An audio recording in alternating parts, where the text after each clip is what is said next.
इस क्वेश्चन में आपके सामने दो लिस्ट दिया हुआ है। लिस्ट 1 में आपके पास कुछ मॉलिक्यूल्स मेंशन किया हुआ है और लिस्ट 2 में बताया गया है कि उस मॉलिक्यूल में कार्बन कार्बन के बीच में बॉन्ड टाइप कैसा होगा। तो ध्यान देना, लिस्ट 1 का जो ए है उसमें इथेन है। इथेन में कार्बन कार्बन में क्या होता है, सिंगल बॉन्ड होता है, तो यानी इसका बॉन्ड का नेचर होगा सिग्मा, यानी ए मैच करेगा लिस्ट 2 के 3 के साथ, यानी 1 सिग्मा बॉन्ड होगा।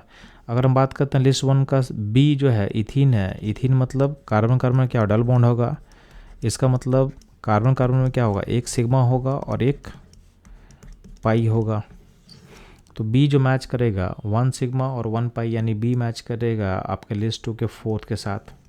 तो ए का 3 बी का 4, ए का, ठीक है, तो ए का 3 है और बी का 4 है। आपके पास दो जगह दिख रहा है, ऑप्शन 3 एंड 4 में।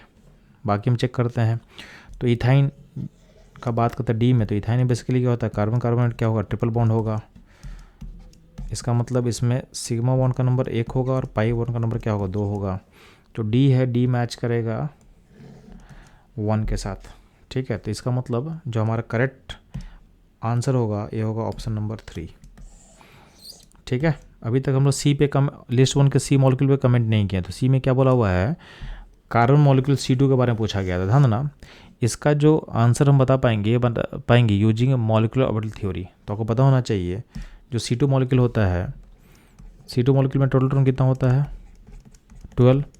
इसके लिए जो मॉलिक्यूलर ऑर्बिटल थ्योरी के अकॉर्डिंग हम अप्लाई करेंगे, तो इसमें जो मॉलिक्यूलर ऑर्बिटल्स को हम अरेंज करेंगे, तो अरेंज ऐसा होगा sigma 1s, sigma star 1s, sigma 2s, sigma star 2s, ठीक है। फिर होता है पाई 2px का फिलअप होगा, पाई 2py का फिलअप होगा, फिर सिग्मा 2pz होगा, ठीक। फिर होता है pi star 2px, pi star 2py and sigma star 2pz। तो ये बेसिकली आपके मॉलिक्यूलर ऑर्बिटल को मैं एनर्जी के अकॉर्डिंग अरेंज कर दिया हूँ C2 मॉलिक्यूल का जो फिलअप करते हैं।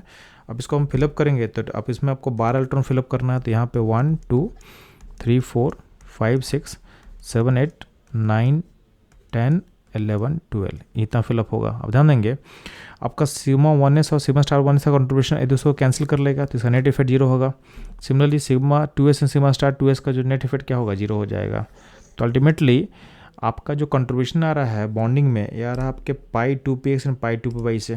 तो ये जो आपका इलेक्ट्रॉन का जो कंट्रीब्यूशन होगा ये आपके बॉन्ड में पार्टिसिपेट कर रहा है। तो बॉन्ड में बेसिकली कंट्रीब्यूशन कहाँ से आ रहा है, आपके पाई ऑर्बिटल से आ रहा है, तो उसका नेचर पाई होता है। तो यहाँ पे टोटल बॉन्डिंग इलेक्ट्रॉन जो आपको बॉन्ड में कंट्रीब्यूट कर रहा है, इस केस में वो टोटल इफेक्टिव बोल सकते हैं हम लोग। टोटल इफेक्टिव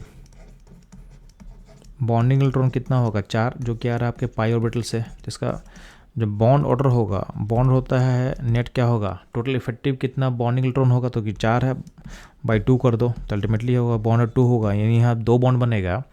और चूंकि दोनों बॉन्ड का कंट्रीब्यूशन आपके पास पाई से आ रहा है, तो इसका दोनों बॉन्ड का नेचर क्या होगा, पाई, यानी इसमें क्या होगा 2 पाई बॉन्ड फॉर्म करेगा।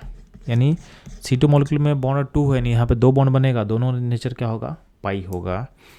इसका मतलब जो लिस्ट 1 का जो है C2 मॉलिक्यूल है, वो आपके लिस्ट 2 के साथ लिस्ट 2 के सेकंड से मैच करेगा, यानी C2 मॉलिक्यूल में 2 पाई बॉन्ड होता है।